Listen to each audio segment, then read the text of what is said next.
Okay, folks, we're ready to do the video for August 8th, 2019, and it's video number 3171. And as you can see, I have my friend Aristo back with me. And after some YouTube and internet glitches, we are finally able to record a video. And we're calling this one Times They Are Changing Here, There, Everywhere. Yeah. Times of change here, there, and everywhere. I'm sorry. I have it written in 3 places, Aristo. It's okay. All right. Times of change here, there, everywhere. Go ahead, Aristo. Thank you. Thank you so much. And it's good to be here. Of course, I'm not going to be, for better or ill, I'm not going to be making as many videos as I was before with Ron here. Well, that just means there's going to be more packed into each one, I guess. So let's see, because time has flowed since the last time. Change here, there, everywhere. And what was that? Oh, that was the computer voice. That Yes, it was. That was Sally. Sally came into the picture. Okay, well, Sally is a silent observer, just as all the rest of the computer-generated entities that are slowly infiltrating our lives, and there are many things besides technology that are changing. A little while ago, Ron and I were having our little tete-a-tete, before we got rolling, and the key, and we were talking about the issue of how you want to make a change, and we're all talking about change and all of this. And then somebody comes up and says, well, don't just talk about it, do something. But the thing is, you see, before anything gets done, if you have any experience in history, you don't just dive in the face of an establishment, or a reality that is very, very calculating, because it is not really intuitive and creative at all. It's a death warrant in many cases. Yes, it is. Yes, it is. And there are a lot of voices that have gotten mixed in, on the internet and everything, because we are shifting here. And it's not a cosmic shift, and a lot of the New Age stuff. The cosmic shift was the following. The atmosphere on the planet opened up a little bit, a little more light shone through because of some alignments that are not all that rare, really. And people got a taste of aspiration. They got a taste of dreaming beyond the box. And the establishment needed to control the narrative. They got a taste of not only creatively seeing beyond the box, but dreaming in the shamanic sense of dreaming, where you create your own future through your deepest imagination, desires, aspirations. You see what's wrong, you want to correct it. But there's also another dynamic going on, in my honest opinion. During these times of change, there is a healing going on. Now, a healing may not appear to be a healing. And a lot of New Age jargon goes on and on about healing. Oh, let's all heal and all of this.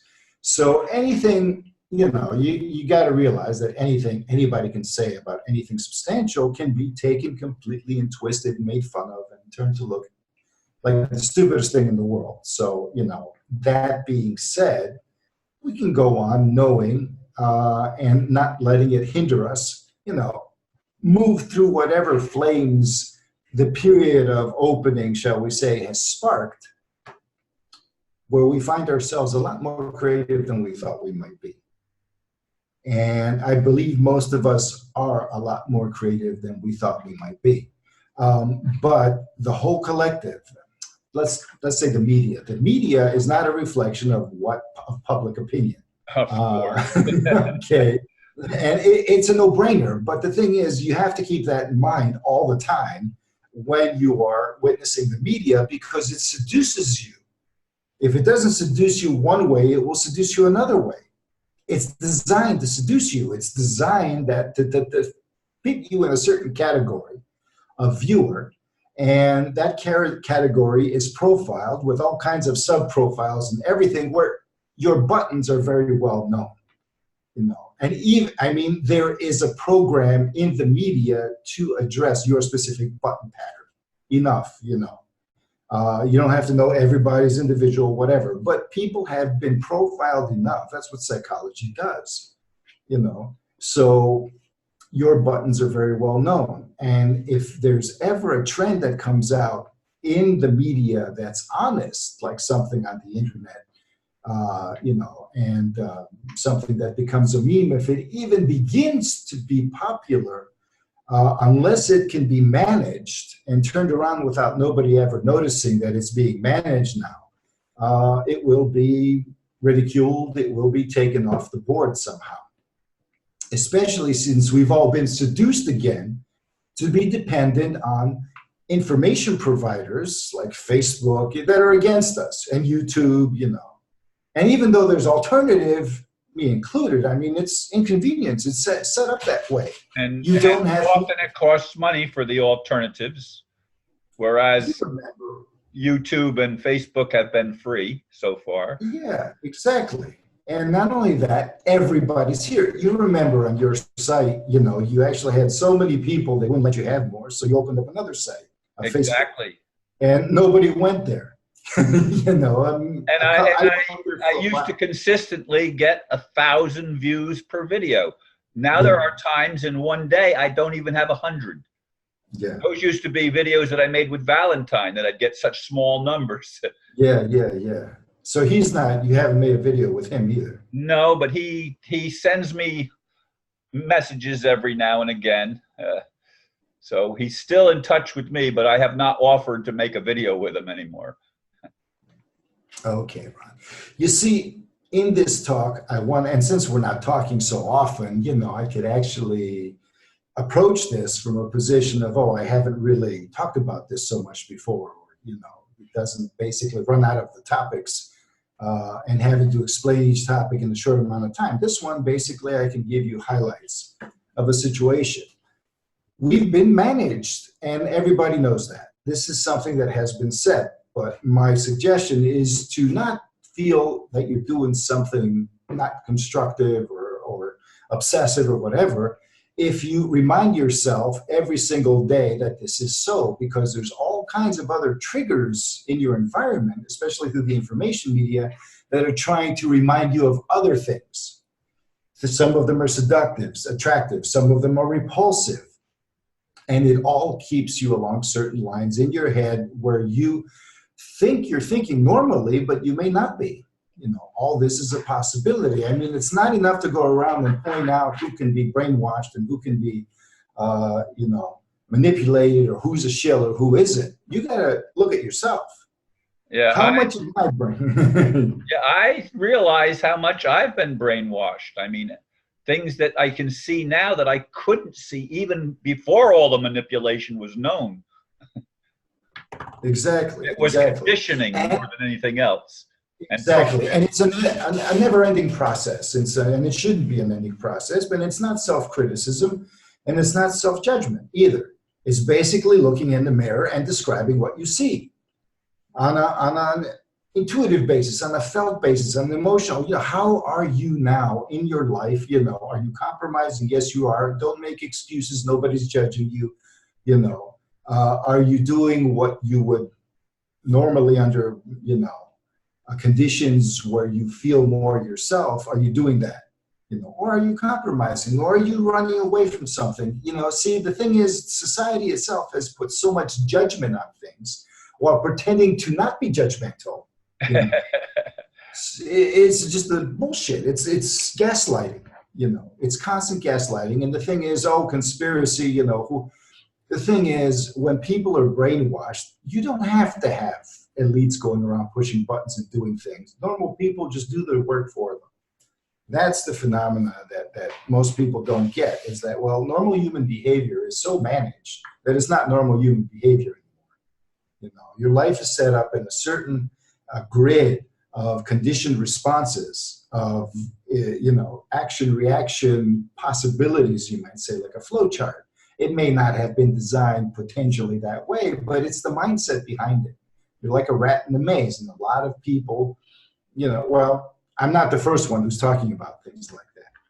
So it's like, how do you get out of the maze? You have to get it out of your head first, you know. And then your heart can function more clearly. If you don't get the maze out of your head, you're not going to get your head out of the maze. Let's just put it that way. So we know that, so you can't judge someone for being stuck in a labyrinth, and the so-called elites and the Masonic stuff, they love labyrinths. They're into that whole labyrinth symbolism and all those Gothic cathedrals, and we talked about this stuff, and all the mystical ones, and the Priory of Sion and the Da Vinci Code and all those directions, and how do you call Merovingian kings, and Jesus is one of, we're all from the bloodline of Jesus, so now you got to worship us, things like that are trying to show the public. And the thing is, when people are brainwashed, they don't have to be some Russian spy story, like in the 70s and 60s and 50s even, where they get a telephone from Moscow and all of a sudden their personality number 5 would come in. And yes, that may be MK Ultra level stuff or whatever you want to call it, but the collective acts differently. Humans as a group with a common information field can be conditioned through that in a whole number of ways. When you have a media, you have schools, we all go to school, we're fucking conditioned there. We all, most people in civilized societies may or may not have a religious thing. In the past, the church, as you know, was a big deal in the community. So people had to think alike. Political beliefs are regulated. You cannot go beyond a certain level, even though they tell you you can. And then there's the matter that who controls the resources. If you dissatisfy whoever controls the resources, so, and people say, are we free or are we not free? No, that's not the issue. Is, are you conditioned? Are you domesticated? How domesticated are you? Do you have to go on a wild rampage if you're not domesticated? People, are being used in all kinds of ways in the media, like the whole shooting spree thing. All of a sudden everybody decides to grab a gun and start killing people. And, then they stop. And then it's like a weather phenomenon. And then I'm sure scientists are writing papers about it. Oh, the phenomena where 50 people who don't know each other rise up and kill innocents, and then they all get snuffed by the cops. Nobody talks about it until the next time 50 people rise up and kill people. And all of it is, of course, engineered. My rant, that's what my rant is saying. And that's what I've been saying all before. The thing is that the focus is times are changing, and these are changing times, but you cannot take yourself out of the system. Like they say in quantum theory interpretations, Well, basically, quantum theory has it asked backwards. There is no observer. The observer is a specialized state of awareness. It is not, I am the observer. That doesn't define things. There's a unity of awareness. It can take on perspectives. So a perspective can be like an observer, whatever. My point is, we are not separate from where we are, who we are, what we are. You cannot say these are my mind, my this, my body. Well, who are you? I am the soul? No, you still say my soul. So it's just a word that keeps taking us apart, And it's like, what does that have to do with anything? Words are ideas, and these are the food for the mind itself. So the patterns of your matrices of meaning, shall we say, of your ideas, of things that you see, your impressions, your evaluations, your opinions, all of these things make up a matrix of your being, on the mental level, of course, that reflects in on itself constantly to make decisions. You make decisions basically on your desires or whatever, information and stuff. Well, if that's manipulated, you won't really know about it. It's just that we have all of this, you see a lot of what's going on inside of you because everything is interconnected outside of you. And it's an instinct, because reason would say, well, why the hell are you even, saying that? That doesn't, who cares? I mean, because it doesn't make sense that the inside and the outside are two different things. No, they're not. And instinctively, we like to, dramatize the situation of saying, yeah, man, I saw something, I saw an omen, I saw this, and wow, that gave me a weird feeling inside, or I've been really happy and I looked out, the sun was shining and the day was great. We tend to do that. And we might even feel kind of offended if we're feeling great. We open the windows and it's a real dreary day or something, you know. So almost like something isn't playing ball or something like that. So the thing is, instinctively, there are points of us. We're still human. We're still free. We haven't been subjugated. Right now, you know, you can read about this. There's the so-called, a certain echelon of elites or whatever you want to call them. Basically, billionaires, shall we say, are very much into psychedelic drugs. And they've been for a while because that's what makes them creative. So, you know, and they see all these things and they go out bragging about this and nobody does anything because the poor guy can't explore altered states unless it's highly regulated like yoga and stuff like that. But if there's a shamanic possibility, it's cut off. And not only cut off, but most people are better off staying away from the stuff because they're so messed up or on some level conditioned that, you know, I'm not sending an anti-drugs message here. You know, I don't, but I do believe that the so-called establishment is looking and reaching for other possibilities because they're not as creative. Oh, see, all of a sudden I got foggy. I know, I'm seeing it too.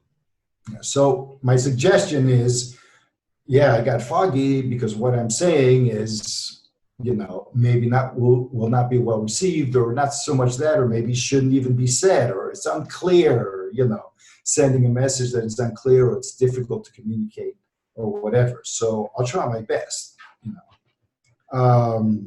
It's basically that the establishment is seeking for a certain power. Some people call it a cult power, but the thing is what they have right now is not good enough to take them to where they want to go. They want to gain at the root level of reality. And if science isn't going to get them there, you know, occultism is another option, or the science of the mind, or something merging the two together.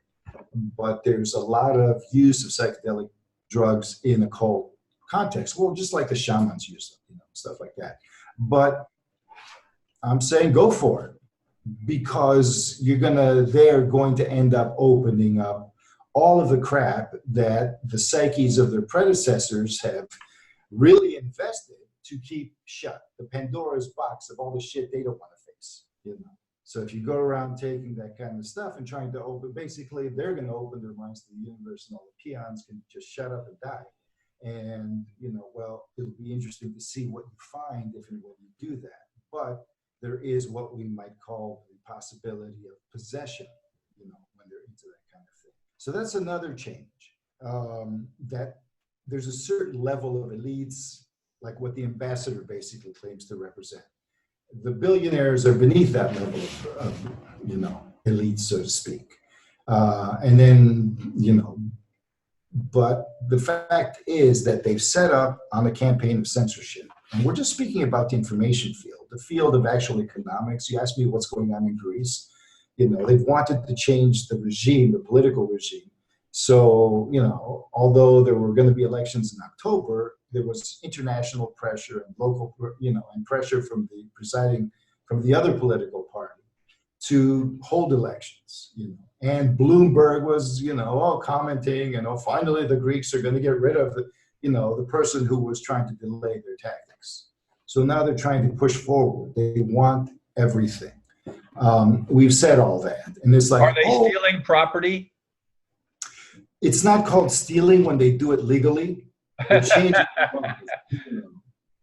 So, you know, they're not grabbing people and kicking them out, but there's scenarios being created, like a whole area that just burnt down with a lot of deaths, where some people, or maybe everyone, built their houses illegally. So all of a sudden this place caught fire, and then, oh, look at that. And so new laws come in, you know, things like that. They're pushing for global warming recognition, you know, stupid stuff like that. They're taking over the food supply. They're buying water companies. And so it's an ideal country to use as an experiment, you know, place. But there's also an immigration problem, because the 3 million immigrants are, you know, waiting on the shores of Asia Minor, ready to just, you know, be sent over. And that's going to be a problem for all of Europe. It already is in many places. The universities in Greece used to be, you know, an asylum where students didn't have to worry that the cops were going to come because there was dictatorships and students got killed. So when democracy came back, they came up with laws saying that the university is an asylum. But what happens? Well, you got all these other riffraff coming in, having parties and messing up property. And then you also have the anarchists, the guys with the black hoods and all of that, which I believe are establishment, where they want to push the envelope. So they create so much mayhem in the universities, all of a sudden we got a secret police. You got to show ID at the door, and, everything is recorded. So the police state is just marching on, in all of these things. Basically, the world needs to be uniform before certain steps are taken. Now, I can say all of this because I'm talking off the top of my head. I mean, that's the whole thing. There's no references. You just got to believe that I saw what I say I saw. This is just a communication. The regulation is not on an esoteric, mystical level. And they can't blast you with radiation when they haven't set up the grid, because there's too many useful people to them who are walking around that they just don't want to blast. You can't just blast everybody, and where they go, they're not underground or anything. That's all just in case, in my opinion. So, and plus there's a link that I have on my Facebook page, and that I link around elsewhere. Maybe I gave it to you, about, real 5G and phony 5G. A lot of the so-called 5G upgrades are just 4G upgrades. I'm talking about the Wi-Fi density and the frequency. Well, I have 5G on my roof. You do, huh? Yeah. I mean, they've been installing it for the last few weeks or month or whatever. They had this hybrid technology that had 5G is a tiny little box, but then they have all these other ones that are really beefed up 4G. And so they turn off the 5G thing. What they want to do is apparently create the impression that all you people who were screaming about 5G, it's been going on for 5 years, nobody got sick. Well, when it wasn't really real 5G technology. So when people have been convinced that it was all a hoax, and that's how they're going to try to present it, then you're going to have the real 5G click on, start killing people, and nobody's going to be able to say anything because it's a hoax now. So it's not like these people have think tanks and they come up with shit like this. It's like what a lot of them do, and I with them, but the think tanks. How do we get through this? What are the options? Let's run war games. Let's run simulations. These are things that anybody who wants to engineer society, because that's what's being done. All of society is being engineered. It's not just geoengineering or just human engineering. It's pan-engineering. Pan-social, pan-terrestrial, because it's not just terraforming, altering the physical environment, but it's also altering the environment of sentient Congress, to put it that way. How awareness is on this planet. It's not just how people think, but if you want to have a planet where there's no love, where there's no empathy, where there's no, it's just everybody's a reptile, because that's the whole reptilian thing. It's a psychopathic mindset. And if you want to have a planet like that, you have to change the whole awareness frame. You can't just, rip out people's souls and stuff. It'll collapse. Everything's intertwined.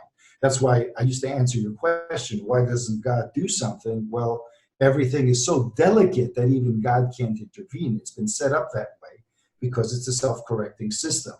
Intervention has to be very careful, in other words, because it can always be turned against you in this kind of zone where it's been structured that way, so all of the issues can be resolved.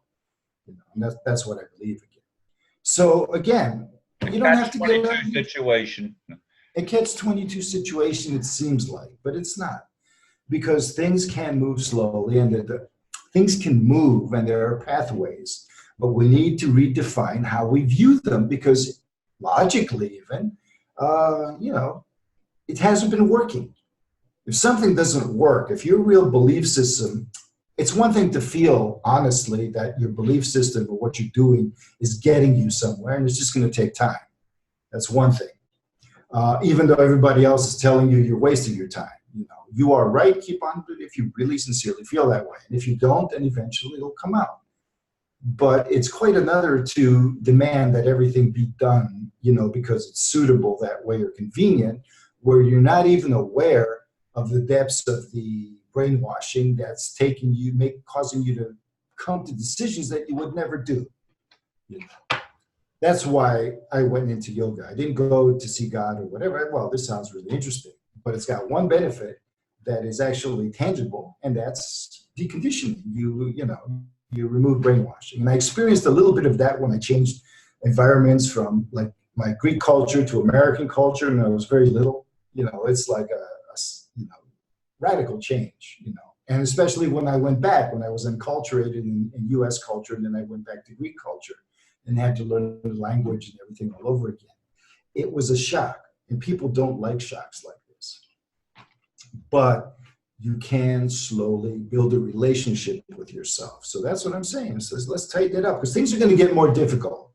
We shouldn't take for granted that information is free and that things are going to get more difficult, but that not in the way that you're being told. Some of that is going to try to get you, but you don't have to be a victim. I urge anybody who's really listening or even gives a shit that it's in your best interest to just know what the hell's going on with you. And the thing about ego is it's nobody's business what your ego is, unless you physically or emotionally offend them in an intentional way. That's different. You're aggressive about it. But the real person who should be concerned with the ego is the person of the ego, is you yourself, me, myself, my ego. Because it's basically, if it's working against me, then there's a problem. However, if it seems to be working against me and it's just sending me a message, that's another story. There's a lot to consider. Okay, so I'll leave you with all of these thoughts. And thanks once again, Ron, for giving me the opportunity to extend. What's that? 3 more minutes yet. Oh, really? Yeah, I said 5. Yeah, but whenever you tell me 5 minutes, okay, then time starts speeding up for me. I'm like, okay, get everything in. So, and then I'm like, what? 3 more minutes, In any case, that's fine. Well, that's cool. We can just end a little early then, because look, I know that somebody sees a video, and nobody has expectations from this, of course. We've been here for a while, but there is a sense of, look, that was half an hour wasted, and I really don't want to do that to people if they really, really think that it's wasted. But if it's not wasted, I really want it to be not wasted, that you can actually get something. Assimilate some of the food for thought. something, something that may actually work for you, or open up a direction or confirm a direction, something. Usually if you feel positive about something, unless it's an escapist type thing, you'll confirm it. It's something in you that recognizes it. Okay, Ron. Well, thanks again for having me. I don't know when I'll be on next, but I am trying to get a more stable internet connection deal going with my situation. Okay. So, well, thank you, Aristo. Thank you, Ron, and we shall speak again. Okay.